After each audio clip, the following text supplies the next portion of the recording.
All right, hey everybody, back in your feeds again today to talk about the end of World War One. Woo! That only took a week. Um, so today we're going to talk about the end of the war. It'll be pretty quick. We're going to talk about the Versailles Peace Treaty.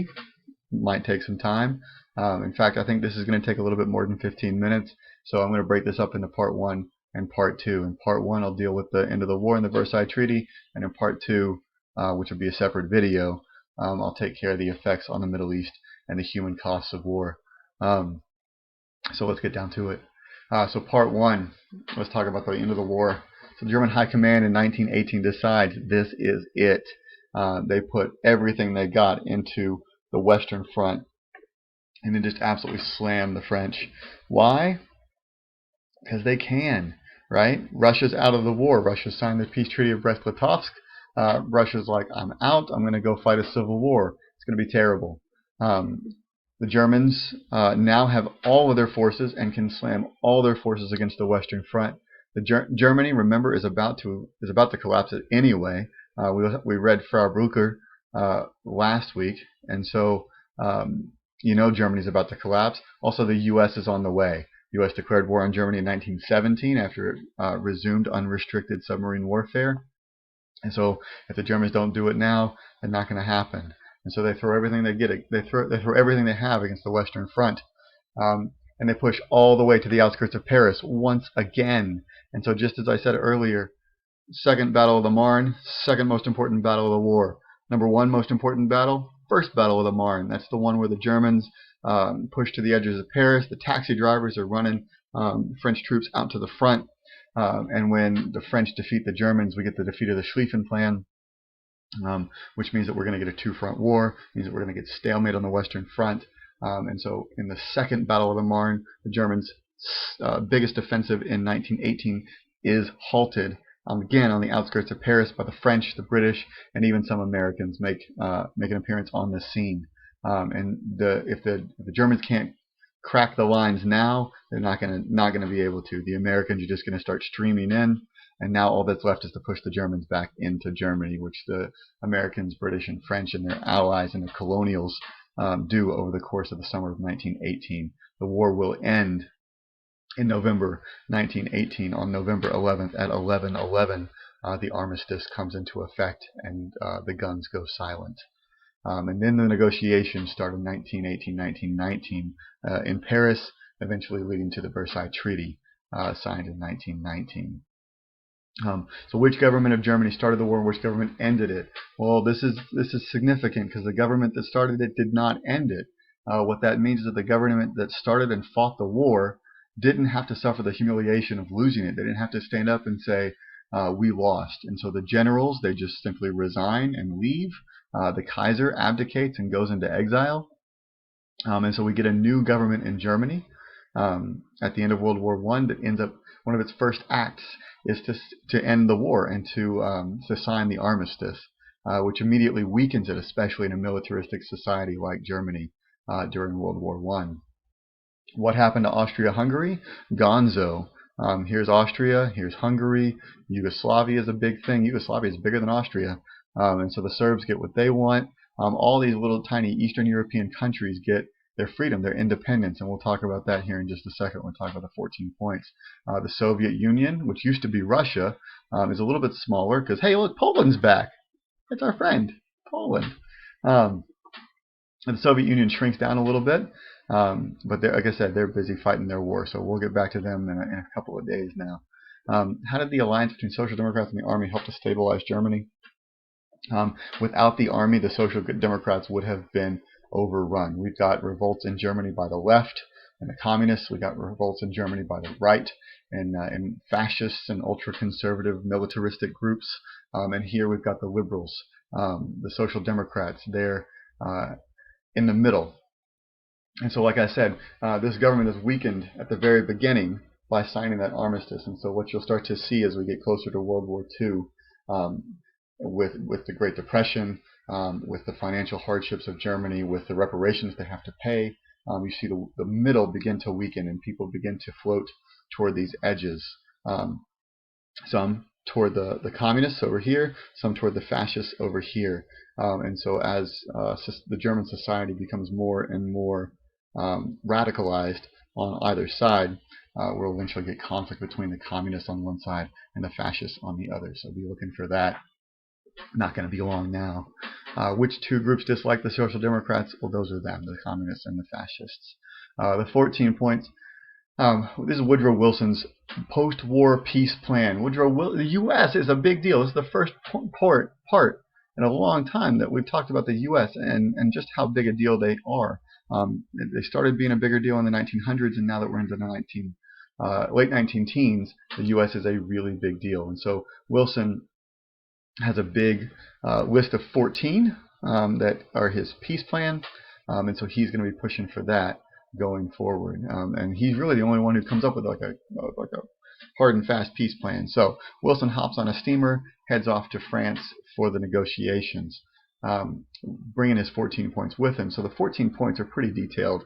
We're not going to go through all 14 because some of them are not worth looking at, but some of them are very obvious takeaways from the war itself. So Wilson pushes for open diplomacy. Well, that's because there are some secret alliances at the start of the war that helped to start the war. Like some of these alliances that we talked about when the war began weren't hard and fast. Like the alliance between Serbia and Russia wasn't really publicized, and so people thought it was there, but they didn't know.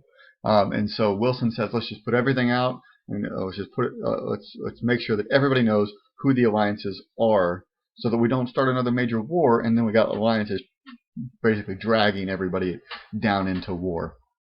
You got a reduction in arms. Wilson calls for a reduction in arms. This directly affects, or is a direct answer to militarism that we saw at the beginning of the war.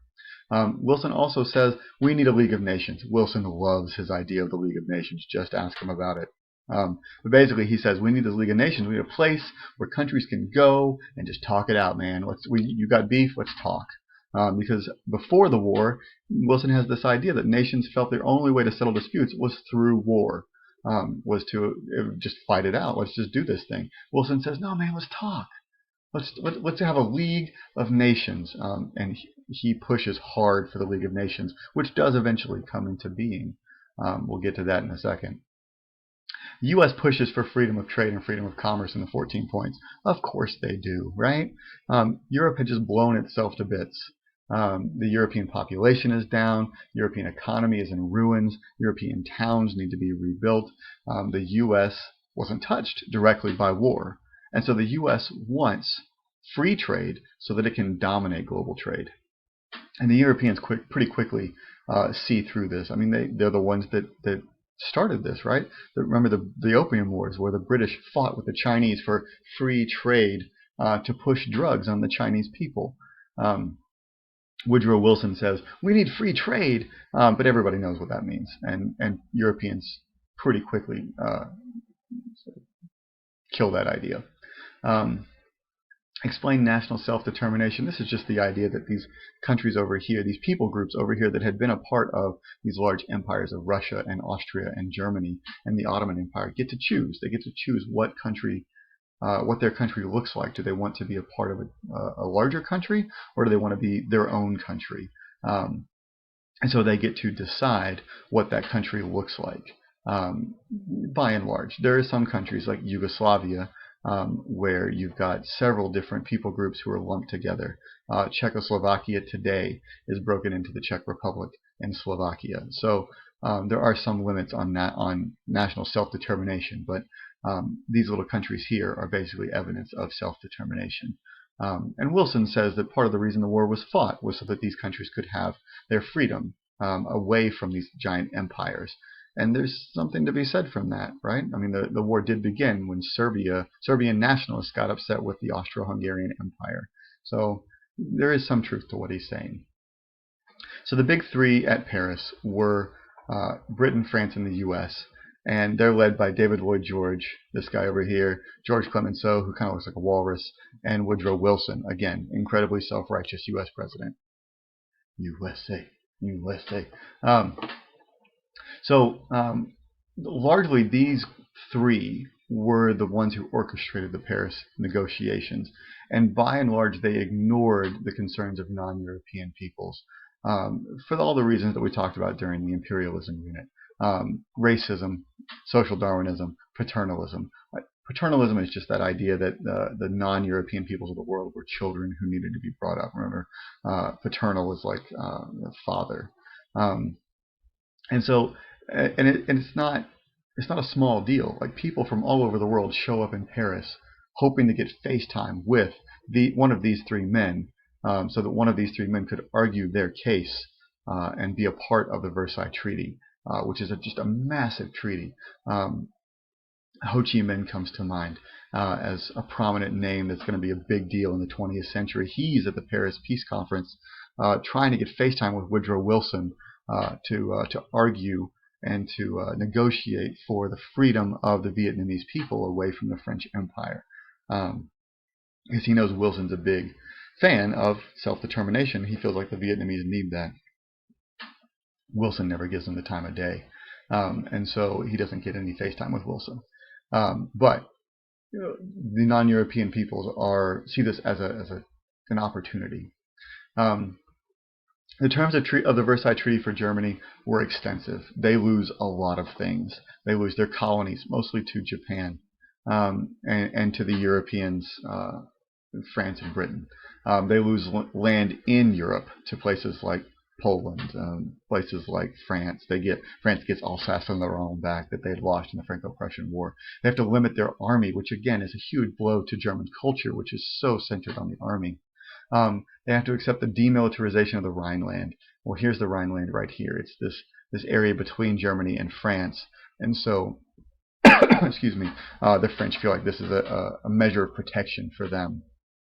They also have to accept responsibility for the war and pay for the damages. The war guilt clause is the most controversial clause within the Versailles Treaty, and is a primary reason why World War II began. But if you look at this map here on the bottom, who else is going to pay for the war? Remember that Germany, Austria-Hungary, the Ottoman Empire were some of the main combatants in the Central Powers.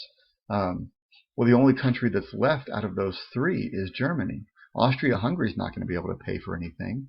You might be able to blame Serbia for the war, but Serbia is tiny. They're seen more as a victim than a cause of the war. And the Ottoman Empire is now Turkey. They're gone too. So as far as wanting revenge, remember the French wanted revenge to start with. And as far as getting paid for the war, there's no other country that's going to be able to do it other than Germany. So of course they're going to get blamed for the war. Of course they're going to be forced to pay for the war.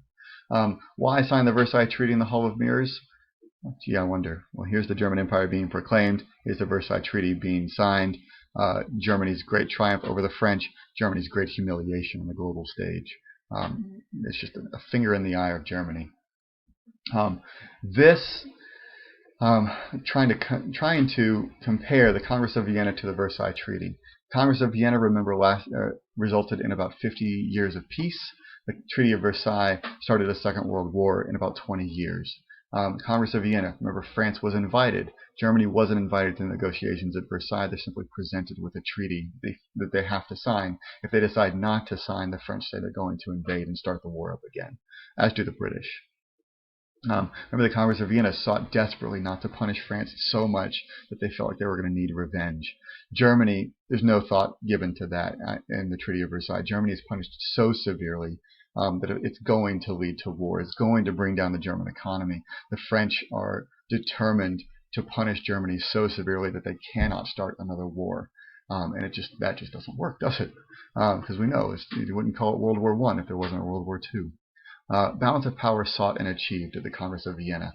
At the Versailles Treaty, you've got all sorts of problems with this. Germany is weakened. The Soviet Union isn't even there because they're so busy fighting their civil war. And Russia's a major power. Italy, another major power, is upset that it didn't get enough land out of the Austrian Empire.